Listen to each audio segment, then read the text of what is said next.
కేంద్ర ప్రభుత్వం చేపట్టిన స్టాప్ డయేరియా కార్యక్రమాన్ని విజయవంతం చేయాలని ఆశా వర్కర్స్ ఏఎన్ఎంలను జిల్లా వైద్య ఆరోగ్య శాఖ అధికారి డాక్టర్ జె నరసింహనాయక్ ఆదేశించారు. కాకినాడ రాజట్యాంక్ ఆవరణలో గల కళాక్షేత్రం ఆడిటోరియంలో కాకినాడ నగర పాలక సంస్థ ఆరోగ్య విభాగం ఆధ్వర్యంలో స్టాప్ డయేరియా కార్యక్రమంపై అవగాహన కార్యక్రమం జరిగింది. Corporation health officer doctor Prithvi Charan అధ్యక్షత జరిగిన ఈ కార్యక్రమంలో ముఖ్య అతిథిగా జిల్లా వైద్య ఆరోగ్య శాఖ అధికారి డాక్టర్ జె నరసింహనాయక్ పాల్గొనగా విశిష్ట అతిథులుగా DIO doctor Ratnakumar, commissioner J Venkatrao, DPMO doctor Surekha, DMO doctor Bhaskararao పాల్గొని ఆశా వర్కర్స్ ఏఎన్ఎంలు కేంద్ర ప్రభుత్వం చేపట్టిన స్టాప్ డయేరియా కార్యక్రమం జిల్లాలో సక్రమంగా నిర్వహించేలా తగు చర్యలు చేపట్టాలన్నారు.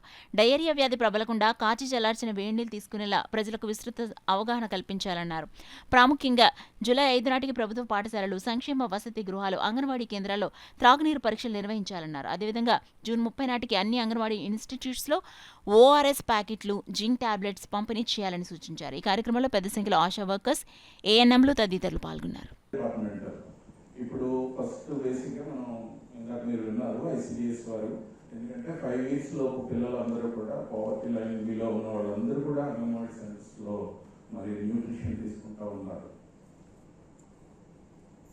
సో వీళ్ళు మరి ఏ రకమైన ఫుడ్ తీసుకుంటున్నారు, ఏ రకమైన వాటర్ తీసుకుంటున్నారు, నేను మన డిస్ట్రిక్ట్ కలెక్టర్ గారు కూడా అదే చెప్పడం జరిగింది. ప్రతి అంగన్వాడీ సెంటర్లోని వాటర్ సప్లై ఎలా ఉంది, ఆ వాటర్ టెస్టింగ్ చేసి ఆయన దగ్గరుండి ఫోటో కూడా అప్లోడ్ చేయమన్నారు. దాన్ని బట్టి మీరు ఎంత సీరియస్నెస్ ఎలా ఉంది, గ్రావిటీ ఎలా ఉంది అన్నది అర్థం చేసుకోవచ్చు. తర్వాత పరిసరాల పరిశుభ్రత, అంగన్వాడీ సెంటర్ దగ్గర ఎట్లా ఉన్నాయి, ఈ ల్యాబొరేటరీస్ కానీ బాత్రూమ్స్ కానీ క్లీన్గా ఉన్నాయా లేదా, ఈ 2 months కూడా మీరు విస్తృతంగా పనిచేయాల్సిన అవసరం ఉంది, విస్తృతంగా ప్రచారం చేయాల్సిన అవసరం ఉంది.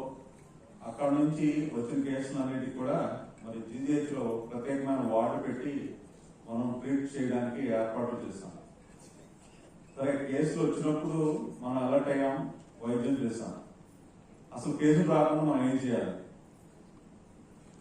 ఇక్కడ అది మనం చేయాల్సిన క్వశ్చన్ చేసుకోవాల్సింది.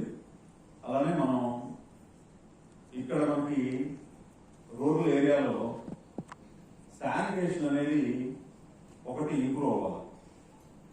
అక్కడ శానిటేషన్ సెక్రటరీస్ ఉన్నారు, పంచాయతీ ఉంది, పంచాయతీ సెక్రటరీ ఉంటారు. ఓన్లీ మీరు మెడికల్ స్టాఫ్ మనకి ఆల్రెడీ ఫ్రైడేలో ఒక యాప్ కూడా ఉంది. ఎక్కడైతే శానిటేషన్ బాగాలేదో అవి ఫొటోస్ తీసి మీరు శానిటేషన్ సెక్రటరీకి పంపించాలి. వాళ్ళు కరెక్ట్ చేసి మళ్ళీ అవి మీకు బ్యాక్ పంపిస్తారు. బ్యాక్ పంపించిన తర్వాత మీరు అప్రోచ్ చేయాలి. అలాగా ఎవరి దగ్గరైనా పెండింగ్ ఉన్నట్లయితే ఇమీడియట్ గా క్లియర్ చేయించినట్టు చూడండి.